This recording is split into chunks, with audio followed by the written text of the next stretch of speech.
Laura, when I looked at YouTube, I realized I didn't have a video recorded for you that would show you more than two teams. So I went ahead and built a little setup with Slam-In. I called it Bartlesville. I put in 5 teams, and as you can see, you can have anywhere up to 10 teams. I assume the starting score is 0, and I even went in and put in team names, but I didn't put in player names. Those are completely customizable. But you can see here that the Bartlesville team has 5 players per team, and here are their names, and you can seat them in the order that you want, and the same for the other teams. So when you put your teams and players in and you click play, this is what the play screen looks like. You see 5 different score boxes here, 1 for each of the teams in the match, and you can even put in a title. You can customize this logo if you want, or take ours out, whatever you'd like. But when you're ready to read a question, you just click play. And what that does is indicate we're reading toss-up question number 1, which means anybody can ring in at any time. So for example, let's say you're in the middle of reading a question and somebody rings in. Team 1, player 1. You can't see the slammers, but I just hit one of the slammers. It's for the Bartlesville team, first player. This could say Todd if that were where Todd were sitting. And you could customize the team name and the player name, or play neither of them if you wanted to. But the point is that Slam-In automatically tells you which person on which team rang in. You listen to their answer. Let's say that they get it wrong, so you'd click wrong.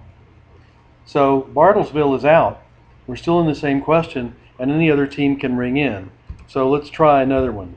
Team 4, player 2. So player 2 on Oologah rang in. Let's say they get it right. Oh, by the way, you could start an answer timer if you want to. I set it at 5 seconds. And like I said in our phone conversation, it really doesn't do anything other than count down. It doesn't interfere with your ability to give them a little bit more time if you want. And you don't even have to start it. But let's say they get it right. So now Oologah has a point, and we're ready to play the next question. All we do is click play. Now we're into toss-up question number 2. Let's say this time that Bartlesville, Team 1, player 4. Bartlesville's 4th player rings in. You listen to their answer. They get it right. Now the score is tied 1-1, and the other schools have 0.